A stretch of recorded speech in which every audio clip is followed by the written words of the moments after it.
Good afternoon, everyone, and thank you for bearing with us while we sorted through those technical issues earlier. Thank you for joining us for our briefing on the City of Philadelphia's response to rising gun violence.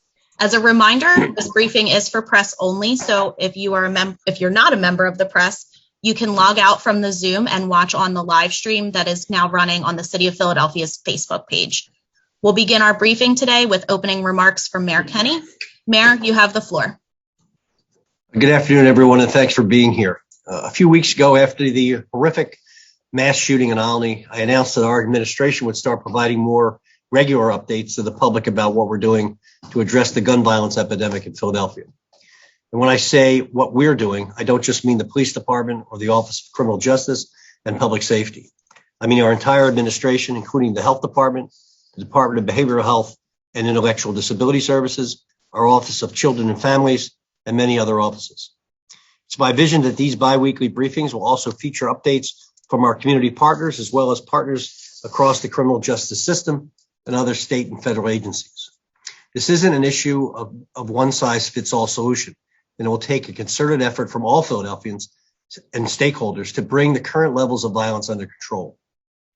Some of you may be wondering why we're beginning this now when gun violence has obviously been a growing challenge for the last few years.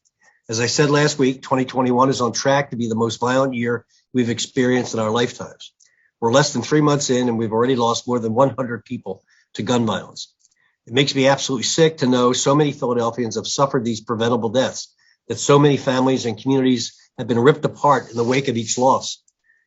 After a year where our city has already endured so much that was beyond our control when the coronavirus pandemic, it is unimaginable to think our residents are now suffering further because of gun violence that can and must be stopped. It's painfully clear that we must take new approaches. And while we know these briefings will not solve this crisis, it's important for the public to hear about our strategies and know that we take this very seriously. Philadelphians we lose to violence are not just a number. They are our family members, our friends, our colleagues, and our neighbors. They are not forgotten, and they deserve better. So my promise to Philadelphians is that we will do everything within our power to stem the appalling levels of violence we're currently experiencing. Our residents need to feel safe in their communities, and I vow to do everything I can to make that a reality. These briefings will be held every other Wednesday at 1 o'clock. Today's was at noon, but in the future, we aim to hold them at 1 p.m. like the Tuesday COVID briefings. The next one will be March 31st. I invite members of the media and residents to submit feedback and suggestions for topic areas you'd like to see addressed. You can email them at press@phila.gov. Now I'll turn it over to Commissioner Outlaw and some members of our leadership team at the Philadelphia Police Department.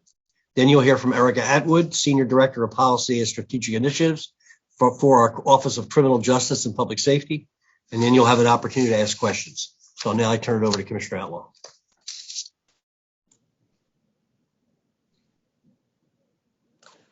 Thank you, Mayor Kenney. Good morning, or actually good afternoon. Partnering with community and stakeholders is an absolutely essential part of curbing the violence that our city has been experiencing of late.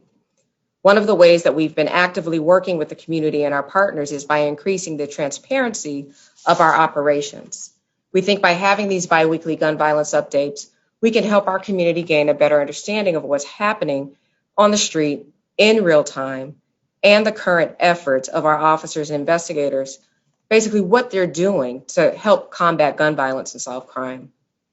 To date, there have been 412 shooting victims in Philadelphia. 40 of those victims have been under the age of 18. We've had 103 homicides year to date, and sadly, 13 of these homicide victims were children. 12 of these children died as a direct result of gunfire. The PPD will remain committed to working in hand with the Office of Violence Prevention to get ahead of the tragedies that have been plaguing our city. We are all responsible for what goes on here. This is our community, and these are our children.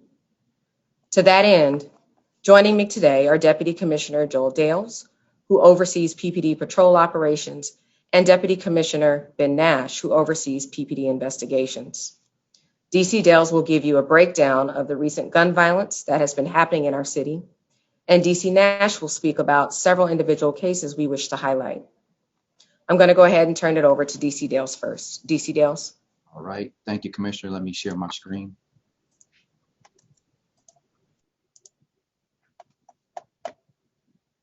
Can you see it? Yes, you're good, Commissioner. Okay. How's that? You're all set. All right. Okay, I will start with the city homicide and shooting victim stats. Looking at the top left of the chart, year to date as of March 14th of this year, Philadelphia had 405 shootings. And out of the 405, 100 were homicides. As of yesterday, we are now up to 103. In comparison to last year, homicides are up 32%, 100 this year versus 76 last year. And shootings are up 57%, 405 last year versus 258. 405 this year versus 258 last year. And out of the 100 homicides, 27 occurred inside of a building. Looking at the bottom left of the chart, it shows the motives for the homicides. The top three motives are in order. Number one is our argument, 2, drugs, and number 3, domestics, which is currently up 33% in comparison to last year. This slide here shows the weekly comparison in reference to shootings. From March 8th to March 14th, we had 48 shooting victims. If you look over here to the far right, we had 48 shooting victims. 12 of those, out of the 48, 12 were homicides. And here it shows 38 shooting occurrences, meaning that the shooting occurrences is basically an incident count where an individual or individuals were shot. So we're pretty much counting the incidents, not the victims. This last week, we had several incidents where we had multiple victims involved in the shootings. This slide here shows the comparison between homicides that occurred citywide versus homicides that occurred in our pinpoint grids, which we have over 40 citywide. As you can see, we are up by 32% citywide in shootings, in homicides in our citywide homicides. If you look at the pinpoint grids, we're down by 29%. Commissioner, I'm sorry to interrupt you. Is there a way to make your display full screen? I think folks are having a little bit of trouble seeing some of the numbers. Okay, I thought it was full screen. All right. I thought it was. Hold on. Sorry, we're seeing a preview of your second slide. If you if you're not able to do that, we can work on getting slides to folks afterwards. Okay. All right, that's not. Let me try one more time. Hold on. Go to the next one. Oh, I'm on. I gotta mute. How's that? Did it change any? Nope, we still have the same view here. If reporters are looking for these slides, please just send an email to press@phila.gov and we'll make sure we get you a copy of those. And Janice, to answer your question, there will be a recording that we can share, and it'll also be up on the city's Facebook page if you need to go back to that.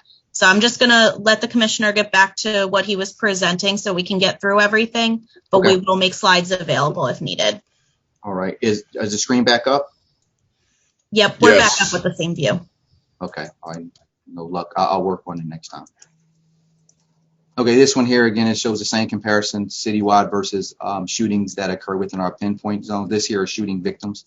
We're up by 57% citywide, and we are slightly up by 7% within our pinpoint zones.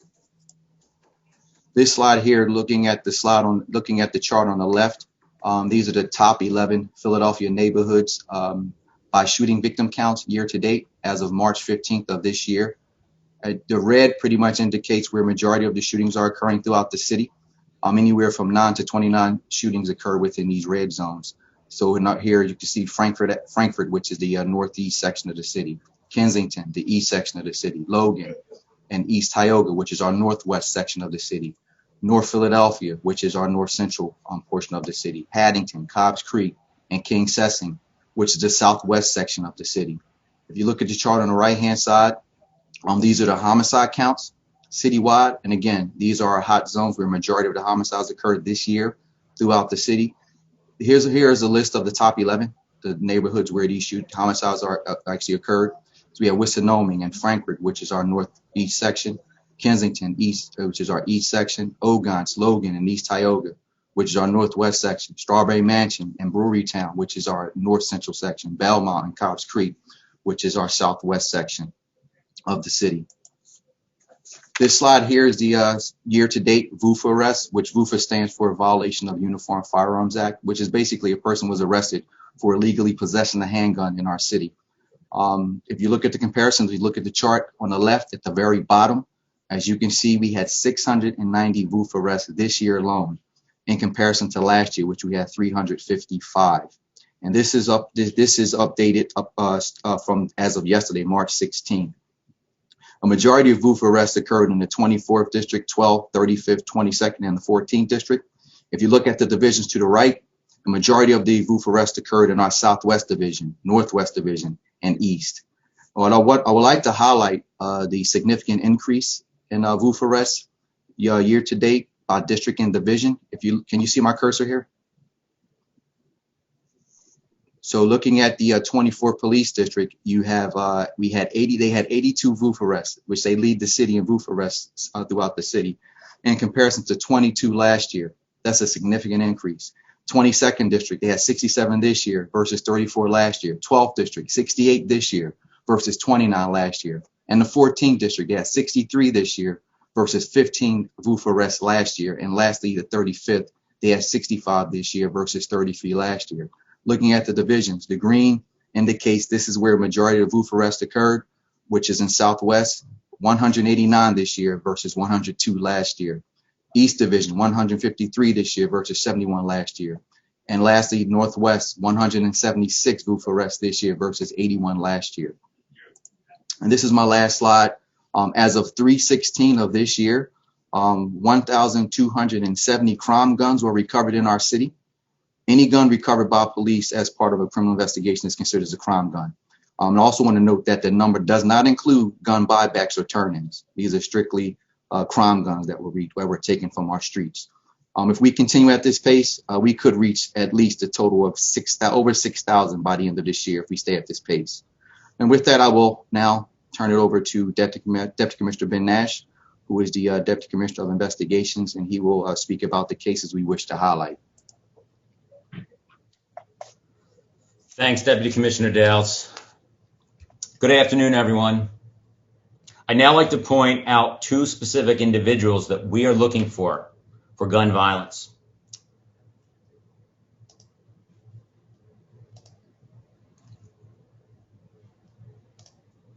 Hopefully my screen is being shared. Is that right? Yes, you're all set, Deputy Commissioner. Thank you. This is Amin Hurst. And like so many involved in gun violence, he's not even an adult. He's only 16 years of age. This case is, sadly, proof that the gun violence in our city is impacting young lives on both sides of the gun. He's wanted for a homicide by handgun that occurred on Wynwood Road on December 24th of 2020 at 11:32 a.m. That was the morning of Christmas Eve. He is wanted for murder, violation of the Uniform Firearms Act, and related offenses. Mr. Hurst is described as 5 foot 6 inches tall, 160 pounds, and he has the last known address on the 900 block of Flanders Road. And as hopefully you can see from the zoomed in picture, he has tattoos on his right forearm that spells out Lisa, and on his left that says none. In addition to this homicide, we also believe he may be involved in several additional shootings in the area. He should be considered armed and dangerous. As with all homicides in our city, there is a standing $20,000 reward for information that leads to the arrest and the conviction of a suspect or suspects. An additional case that I would like to highlight is an arrest warrant that we have. An arrest warrant that we have from our East detectives for Felix Ortiz Rios. Mr. Ortiz Rios is wanted for the January 24th, 2021 shooting of his neighbor, who was shot following a dispute over a parking spot on the 2400 block of North Reese Street. Mr. Ortiz Rios was prohibited from possessing a gun, and he's now wanted for aggravated assault, violations of the Uniform Firearms Act, by a former convict and related offenses. Felix Ortiz Rios is 29 years old. He's 5'11", 175 pounds, and his last known address was the 2400 block of North Reese Street in Philadelphia, where the incident occurred. Importantly, if you know where you or anyone in the public knows where either of these suspects might be, or if you have any information about any criminal activity, you can report the information anonymously by calling or texting our tip line at 215-686-TIPS, which is 215-686-8477, or as always, anyone can dial 911. Now I'd like to highlight something else to show a stark example of the proliferation of guns and drugs that are prevalent throughout our city. And I want to draw attention to the outstanding work that was conducted over the past month and a half by some of our investigators that work closely with our federal partners.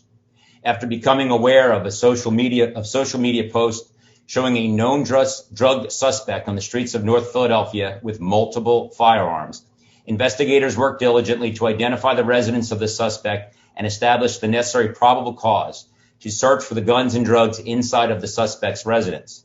In combination with our federal partners from the DEA, the Drug Enforcement Administration, our investigators obtained a court-order search warrant, and upon executing that search warrant with our SWAT officers earlier this morning, today, the Philadelphia police recovered those 3 firearms that you see in the photo, as well as a large quantity of illegal narcotics.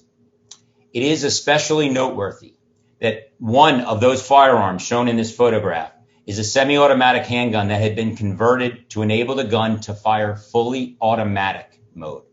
That is the same as a machine gun. In addition to the 3 firearms shown in the photo, we also recovered 1 kilo of heroin with a street value of $330,000, 428 grams of cocaine that has a street value of over $45,000, and 198 grams of marijuana with a street value of nearly $2,000. This arrest, along with the seizure of multiple guns and narcotics, took place just this morning in the face of the continuing drug-related violence that's happening on our streets, and is just one of the numerous examples of the continuous efforts by all of our officers who are working hard to bring an end to the continued violence. I want to thank you, and now I'm going to turn it back over to Police Commissioner Outlaw.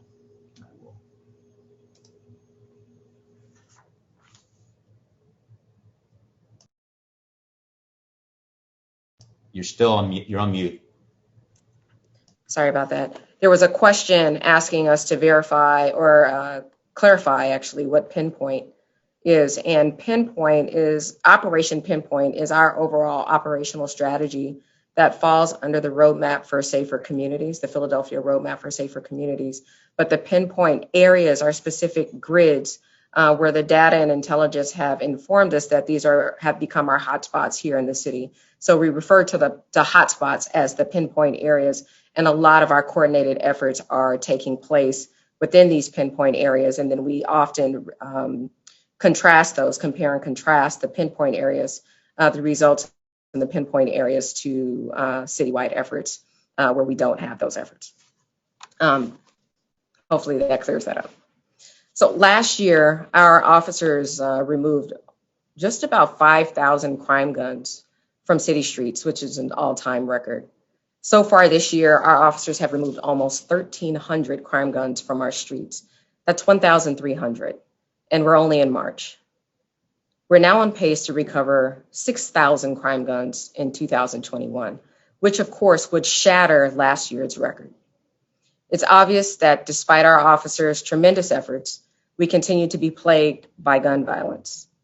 This is not simply a policing problem. Turning this around will require the help of our entire community and our city stakeholders. Lastly, I'd like to say that these people, again, aren't just statistics. We share statistics with you, but that's for the purpose of metrics and tracking.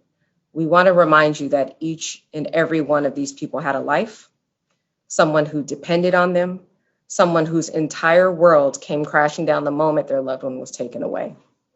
And I encourage everyone to hear some of their stories on our website featuring homicide cold cases.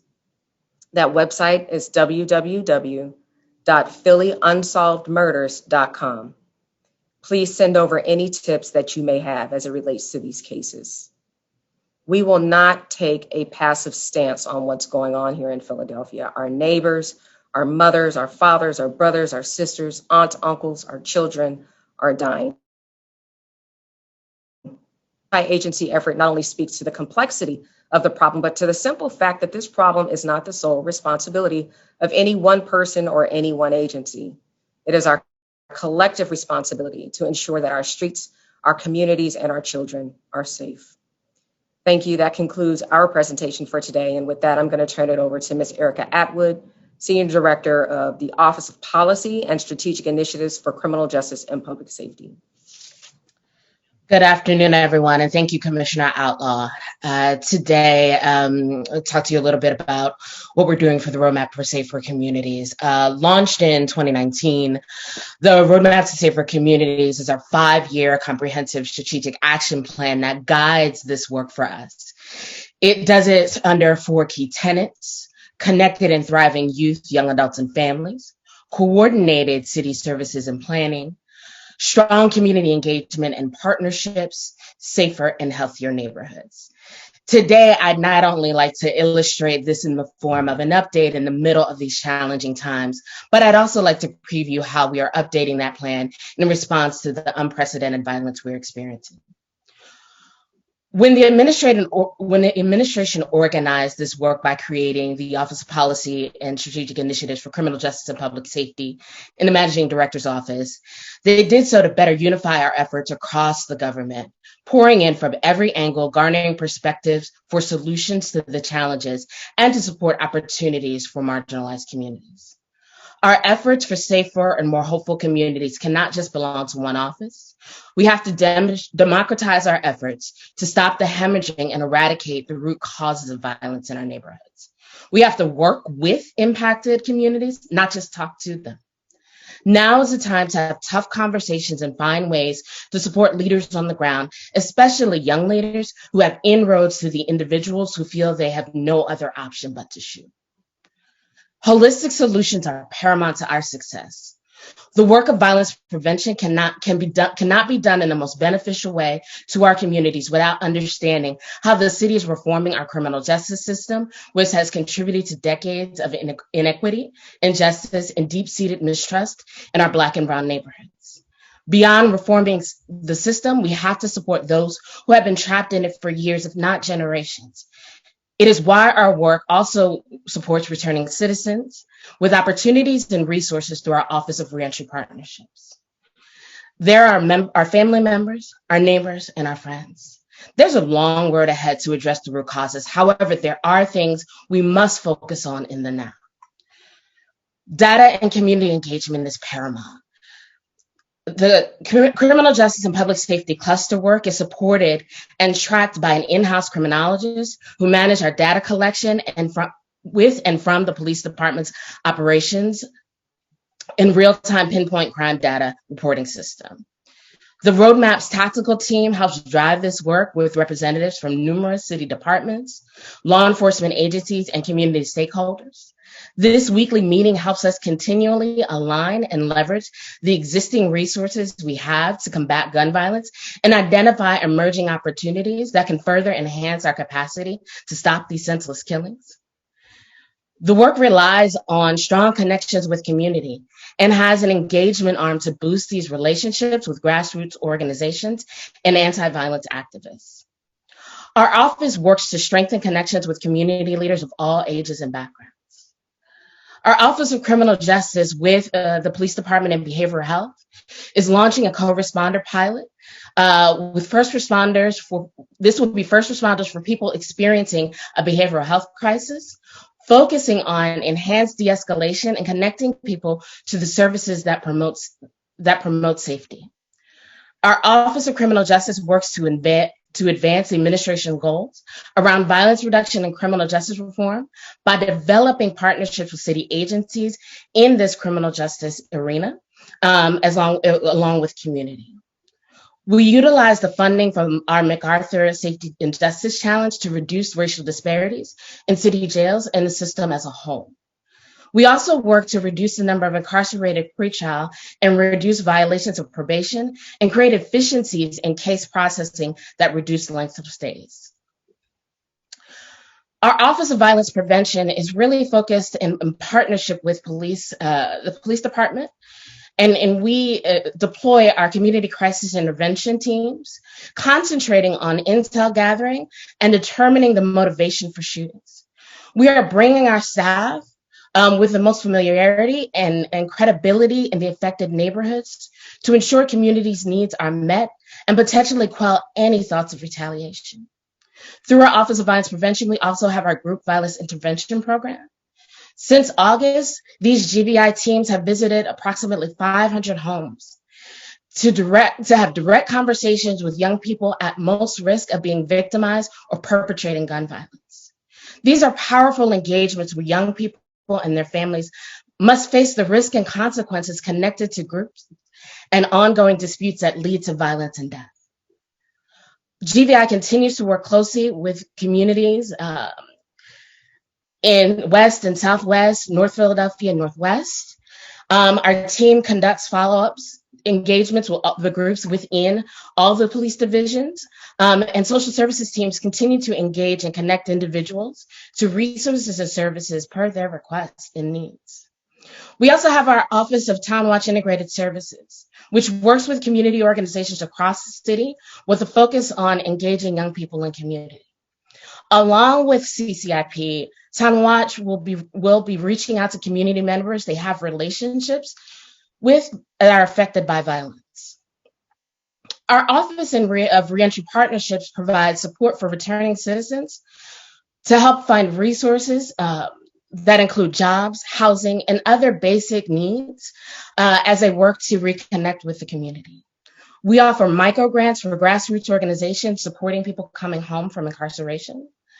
And our Office of Reentry Partnership is gearing up to launch an emergency financial assistance initiative for residents that have been released from the Philadelphia Department of Prisons since March of 2020. We recognize that people released from jail in the past year are likely to be experiencing extreme financial hardships as a result of the conditions caused by COVID-19, in addition to numerous barriers associated with being incarcerated. In addition, people involved in the criminal justice system are disproportionately experiencing economic instability and difficulty meeting the basic needs prior to the pandemic, which has made the pandemic even worse. COVID-19 has diminished an already insufficiency around availability of reentry services, and we're working to eradicate that.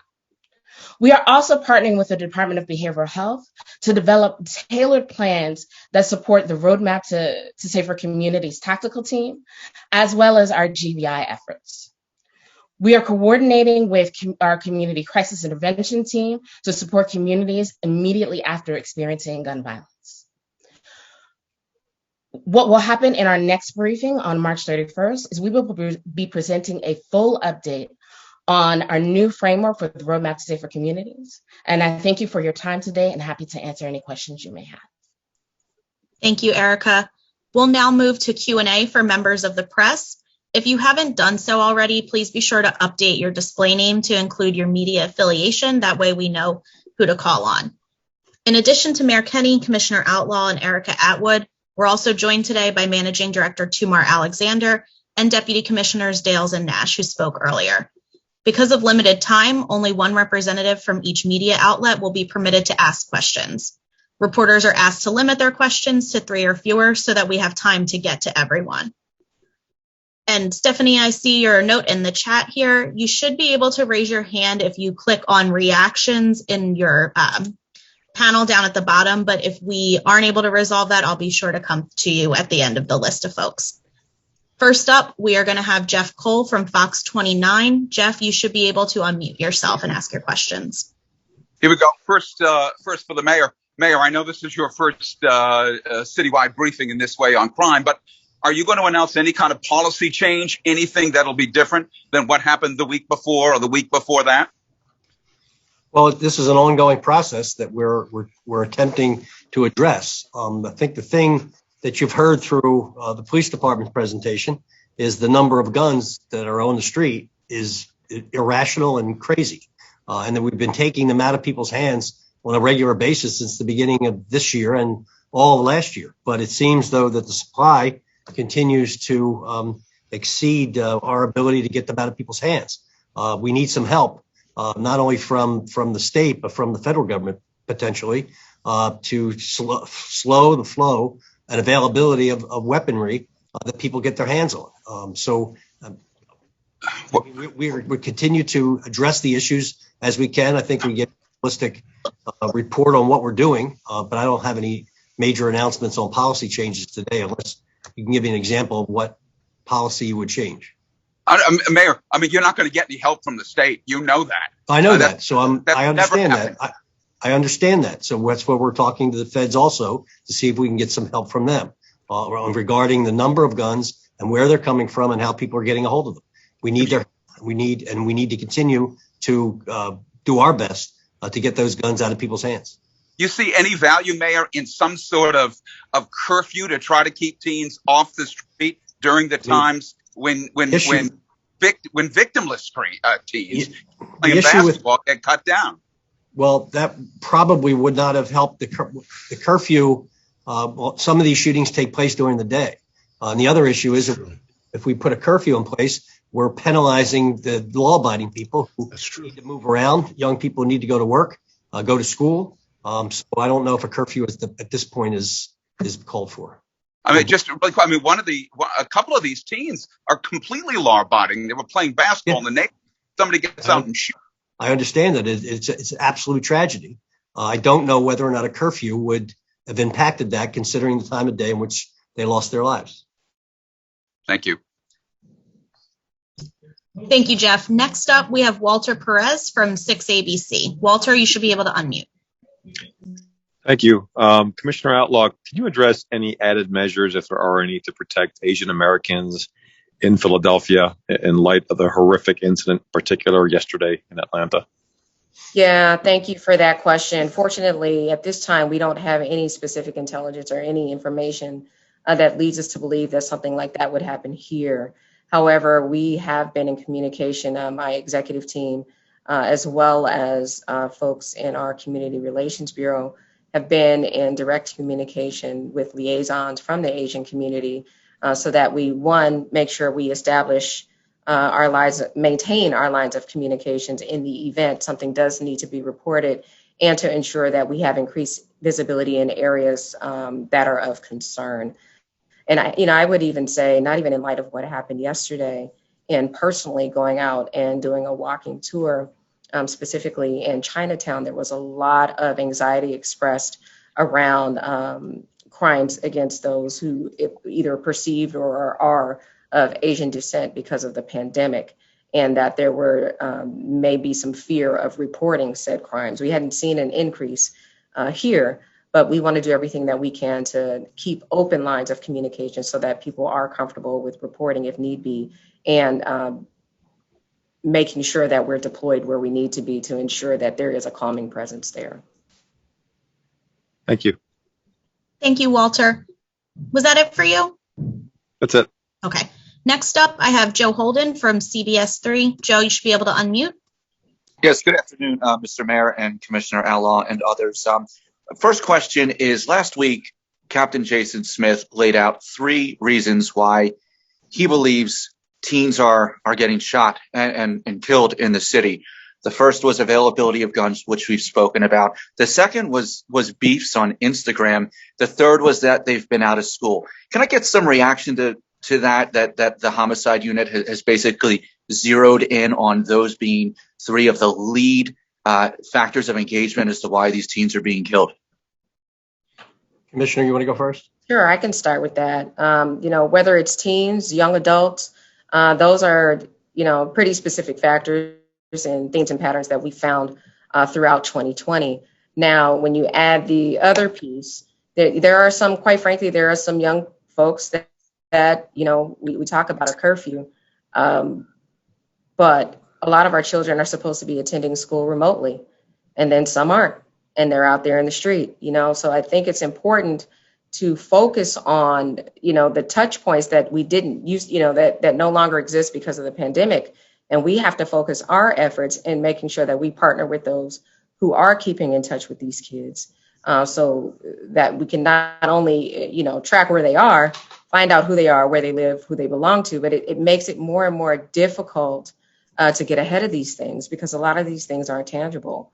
Back in the day when school was in, we knew where we can find folks with certainty. The other piece is, again, social media makes it very, very difficult to determine whether a social media post is just something that I'm going to put out there,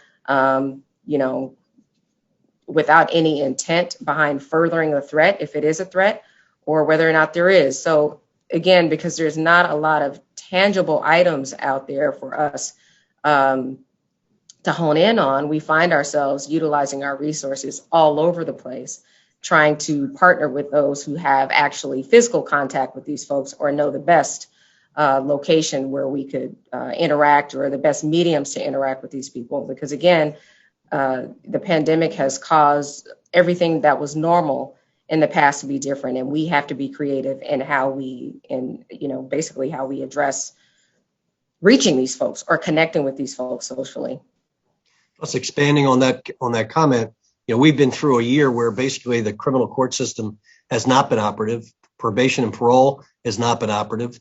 Our ability to interact and interface with groups that may be prone to violence or prone to being a victim of violence has been difficult because of the pandemic restrictions.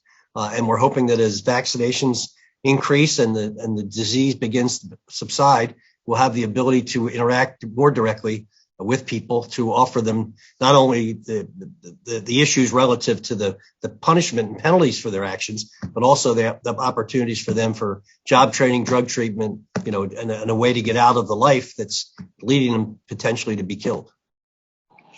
Thank you. Just one follow-up question, and it's a pseudo-policy question dealing with access to charging documents, criminal complaints. It's definitely a police question. We can't access them in the 66 other counties in Pennsylvania. They're distributed regularly from law enforcement. As a policy change, is there the possibility that we could explore the distribution of charging documents and criminal complaints and affidavits of probable cause to members of the press and the public when appropriate? I'm sorry, you broke up in the beginning, Joe. What was the first part of the question? The first part of the question was criminal complaints and charging documents. We are able to access them in every other county in Pennsylvania except for Philadelphia.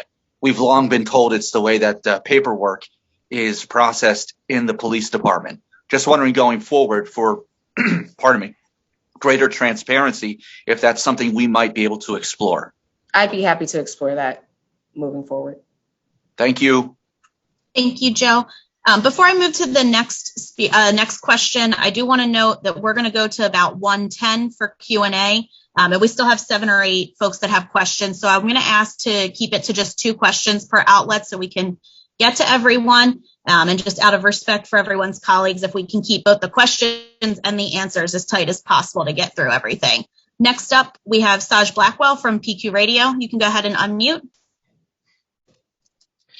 Hi, good afternoon, Mr. Mayor, as well as Commissioner Outlaw and Sister Atwood and everyone else on the call. My question first is, our state leaders currently are touting the deals about ghost guns and them being the problem in the streets. My question is, how many of the 370 crime guns were actually ghost guns? And is that really our problem? The follow-up question would be, are we considering more than 2 police officers at our pinpoint rec centers that are experiencing a lot of these gun violence matters? Are we considering having more than 2 cops? Would we consider actually putting police substations there instead, especially on the high crime volume areas? And moving forward, will we be enacting real talent watch? Thank you. On the guns myself, I know that there have been 9, according to the Attorney General and the recent press conference, they've confiscated 90 guns from Philadelphia, in Philadelphia, of ghost guns.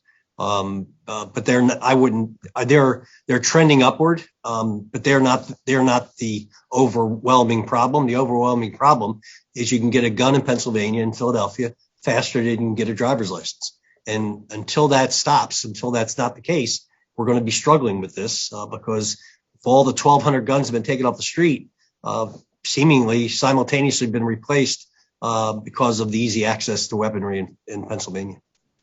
Before I turn it over thank you, Mr. Mayor. Before I turn it over to Commissioner Dales on the operational piece, we are seeing that the ghost guns are trending upward. And to me, that is troublesome because we know that with the ghost guns, we can't trace them. They make it more and more difficult. So the more of these that we see on the street and the more that they're used, we know that there is a higher likelihood of crimes being committed with the use of these guns, and it makes it more and more difficult for us to solve these crimes. So it's definitely a concern, which is why we continue to work with our partners, whether it's in the DA's office, in the Attorney General's office, as we have been, and with the ATF to try to do everything that we can to get ahead of it. Commissioner Dales, do you want to talk about the deployment in the pinpoint areas? Yes, ma'am. Thanks, Commissioner. So yeah, we are planning for the warm weather, especially for the summer, and we are working on trying to increase our presence, especially around the rec centers and pools this summer. And I'm going to be candid with you. It is going to require overtime because of the fact that we don't have as many police officers as we have in the past, but we're focusing on increasing our presence in those zones. And I can give you the exact number in reference to the ghost guns in comparison to what I told you earlier. We confiscated 114 ghost guns this year so far.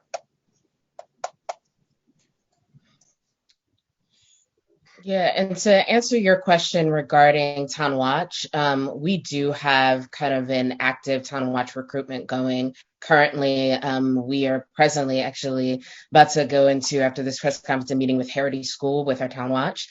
If there are specific instances, please reach out to our office and we will do the recruitment and the training for Town Watch. Thank you, everyone. Saj, was that it for you? I think you had those two questions in there. Yes, thank you all very much. Thank you so much. Next up, I have Nick Talaferro from WURD Radio. Nick, you can unmute. Thank you very much, and appreciate the opportunity.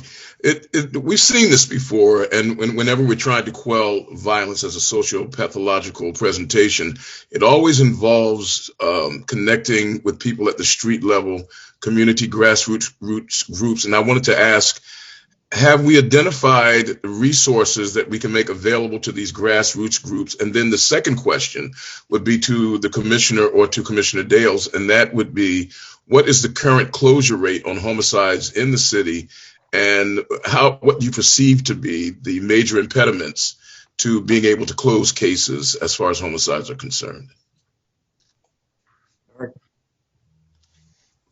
I'll start kind of as it pertains to kind of connection with grassroots groups. I know that what is paramount to the sustainability of this is to strengthen those organizations. I have on my leadership team a community engagement manager, which is handling community engagement across the cluster.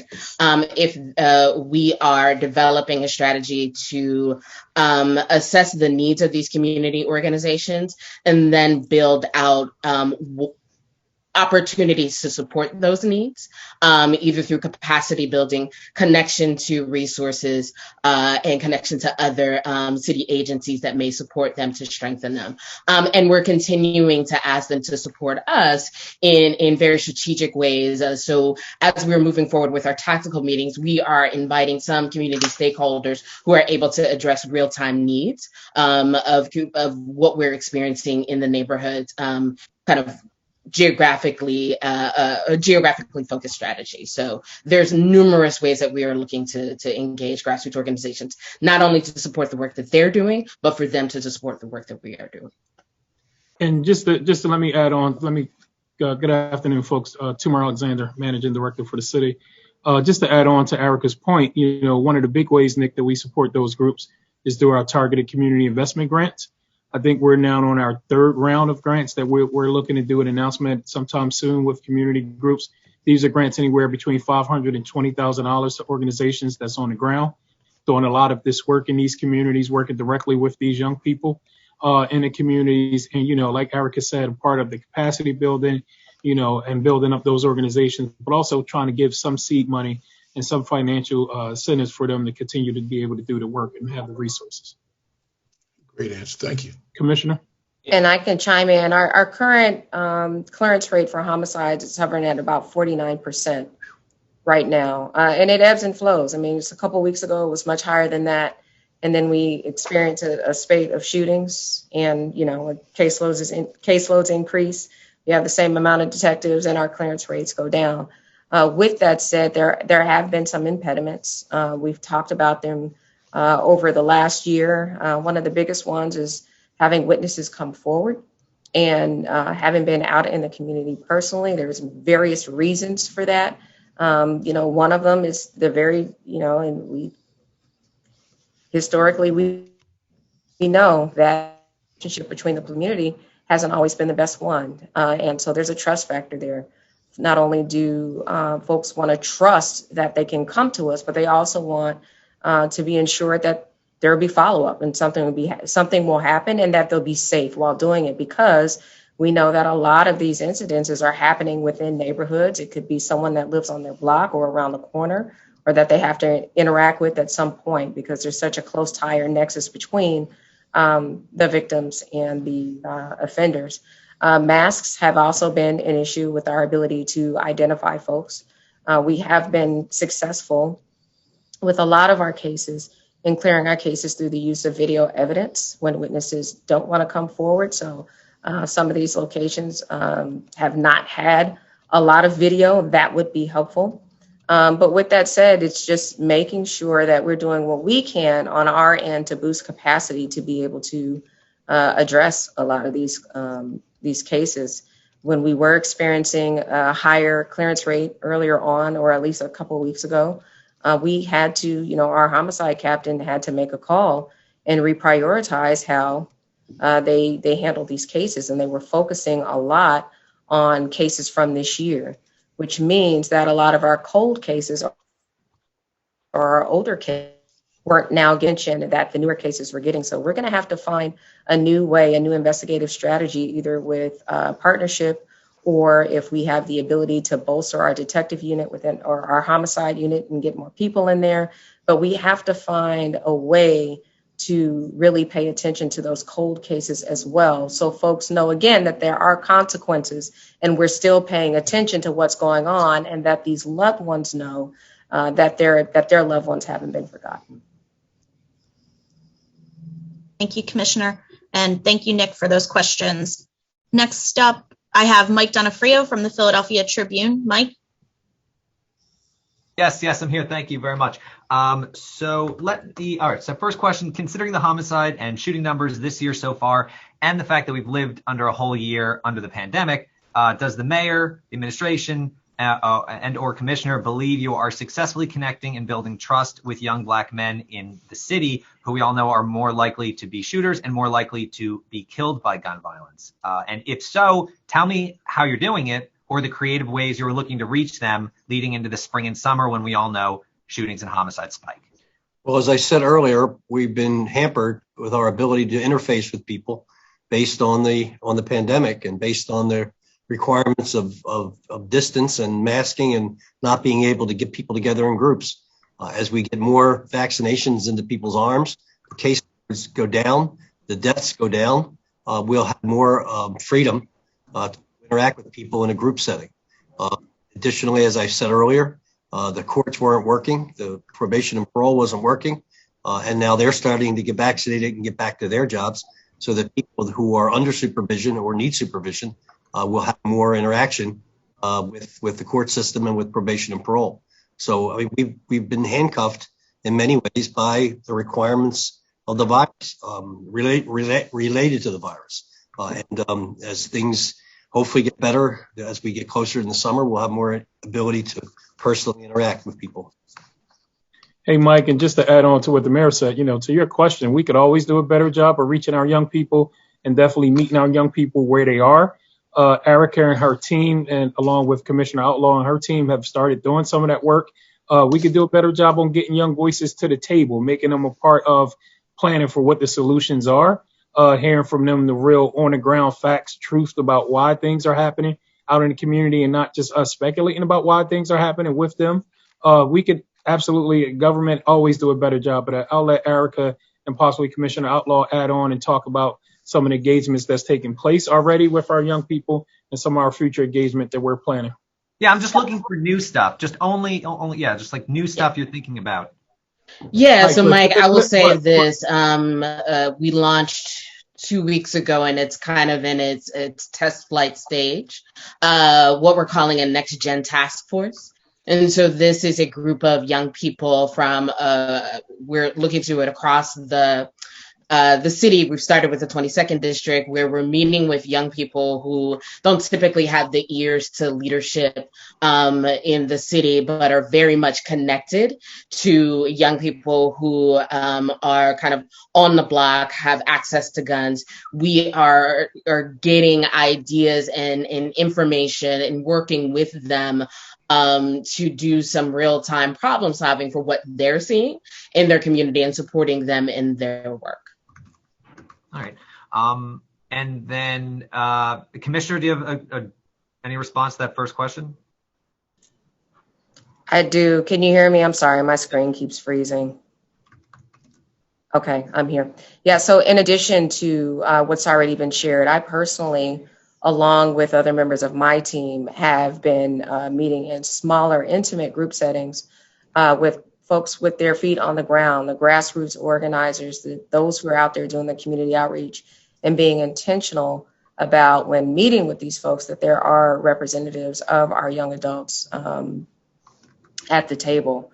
And they've been very candid with me, quite frankly. In addition to that, we are putting together and we'll be rolling out a youth advisory commission. My hope is that they meet on a monthly basis, and I meet with them quarterly to get input directly,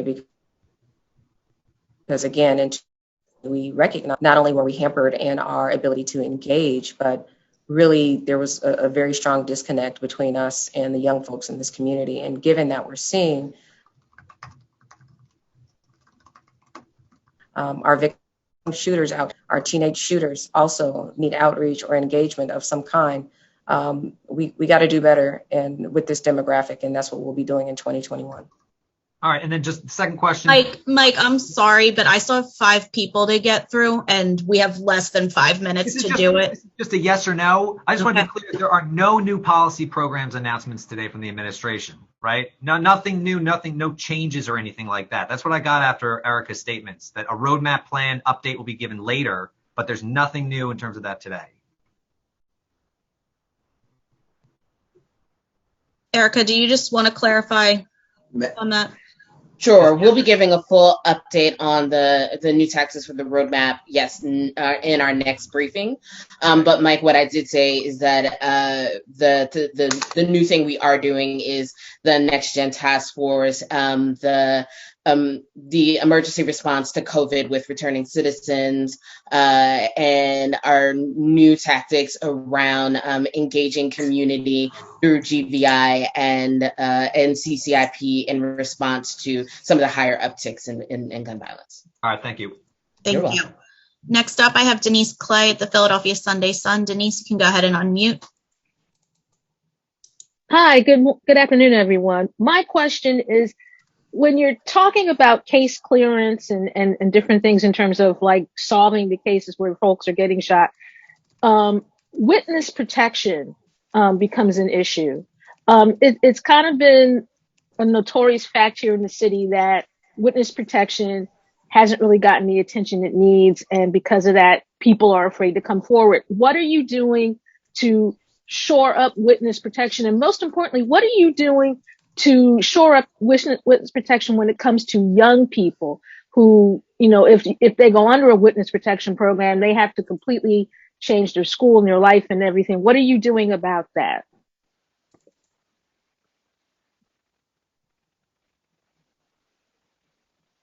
I'll touch on that. Just to clarify, in the city, the federal, we have a witness relocation program through our district attorney's office. The federal government has a witness protection program that can move somebody from one part of the country to the other. We do whatever we can at any time if we have a reason to indicate that a family is in danger at the location where they are. We work with other entities within the government, our housing authority. The DA's office oversees the program. So it's something that's essentially funded through the DA's office, and we work to help them out and provide assistance. The concern always is, how can you protect somebody? And there's not a simple answer to that, especially as you're talking about somebody like going to another school. The families don't always want to necessarily move from one community to the other, but we're always there to try to help them to relocate to a different part of the city so they're not right in the midst of it. And that's as best as we can do. Well, just out of curiosity, why isn't the DA's office on this call? Because it would make sense just for questions like mine for them to be here. Mr. Mayor, do you know why that is? We were being urged by members of council and others to have a similar briefings that we do with COVID-19, which we're now attempting to do. We could bring someone from the district attorney's office in. The district attorney, as you know, does not work for me. They're an independently elected office, and certainly we could ask if they want to participate. We wanted to get this off the ground and get rolling because we were being, it was a great urge for us to do this, and it'll evolve as we go on. Okay, thank you. Thanks, Denise. And just to clarify for everybody, as the mayor mentioned in his top remarks, these are going to vary from each round. So there will be other people who join from week to week or bi-weekly. And this was just intended to be the first one with the administration. Next up, I have Jason Peters from Grid Magazine. Jason, you can go ahead. Hello, my first question is pretty quick. In 2021, privately organized gun buyback programs have gotten nearly 400 guns off the streets. Is the city or police considering orchestrating their own voluntary gun buyback programs in the future? Kumar, do you? Yeah, I would say we're not considering, I don't want to say we're not considering our own, but I do want to not take away from the support and the organization that the groups who are doing it right now, especially the Father's Day Rally Committee and their partners are doing it. We support them in their efforts. Police is a partner with them. I do want to be able to find resources for them to do more of those. We absolutely support the gun buyback programs that Father's Day Rally Committee and the community and the churches that they work with do. I happen to personally think they are very successful. Even if you get one gun on that Saturday that they typically do them, that's one less gun on the street. So we'll continue to support those groups, and we're not looking to take their place or to usurp the efforts that they're doing. We're looking to support and expand their efforts. Got it. And my second question was, many of the young gun violence activists that I've spoken to highlight education and opportunity as the cure to the gun violence that they're witnessing. And it was pointed out many times in this meeting that young people are the perpetrators and victims of gun violence. Is the city considering providing extra funding to the public education system as a long-term attempt to prevent gun violence? Well, this administration, since its inception, has provided in the first term $1 billion of new money for the school district, while the Commonwealth wasn't, living up to their requirements of the state constitution, despite the best efforts of the local delegation and the governor. So we were replacing the money that was taken away over 20 years of the School Reform Commission. We are also expanding or starting and protecting, even in this difficult financial situation, the Catter Scholarship Program at CCP, at Community College. We made sure that was held harmless, will be held harmless in this budget also, to get more people into school, through school, and also expanding training programs to allow folks who are not going to college or don't want to go to college to receive some type of training that would relate to a job down the road. It's also trying to get these guys to focus on those opportunities and get them in the right place so that we can reach them and get them on the right track. So yeah, we will continue to fund education. It's the most important thing that any government, any society can fund. And we've done our best to get our schools open as quickly and as safely as possible. And we'll continue to emphasize education as the way out of poverty. Thank you, Jason. Thank you. Next up, I have Mensa Dean at the Inquirer. We will have to cut this off in just a few minutes because I have a few folks who have a hard out that they were supposed to end at 1:15. But Mensa, you can go ahead and ask your questions. Thank you. Good afternoon, everybody. Someone just mentioned the district attorney. On Monday, DA Krasner said that the city's forensic sciences capacity, how they use forensics, is woefully inefficient. There's not enough capacity with regards to dealing with DNA, guns, and cell phones. And he said that he's been trying for his 2 years in office to get, some money so that the department can more effectively utilize forensics to solve crimes. He says that he's been told from his police department sources that it would cost $5 million in the initial year to ramp up forensics capacity and $2 million each year thereafter. He said that if that was done, it could cut homicides by about 10%. I have no idea where those numbers came from or why that would correlate to a 10% reduction in homicides. When you talk about forensics, you're talking about after the homicide's already been committed. We certainly want to expand the capability of our department as best we can. But again, we are the government and funder of last resort for every single problem in society. Federal government has abdicated things. The state government has abdicated things, and we're here with what we have available to spend on the things we have to spend on. We can certainly, if he has more details on where those numbers came from and why that percentage would be met, we'd be happy to have a conversation about it. But I'm not aware of, unless someone in the police department who has more information than I do on this issue can enlighten. We're going to have a really, despite the fact of the American Rescue Act, the country's Rescue Act of Biden-Harris, we have financial issues that we're facing the next 3, 4, 5 years. I don't want anybody to think that there's a road paved with gold coming out of Washington. We have a big budget hole to fill, and we have lots of issues that are coming around the bend. And we'll certainly be happy to talk to anybody we need to talk to relative to that issue. But I don't have any more facts. But Mayor Kinney, are you satisfied with this police department's capacity now to with their forensics capabilities? I'm not satisfied with government generally. We can always do better, and we'll continue to try to do better. I'm certainly willing to listen to what the DA has to say and see the data he could present that would validate what he's saying. Thank you. Thank you, Mensa. That wraps up today's briefing. As mentioned, these will happen on a bi-weekly basis moving forward, and press can look out for those advisories as we continue. If you have any remaining questions, you can send those to press@phila.gov. Thank you, everyone, and have a good afternoon.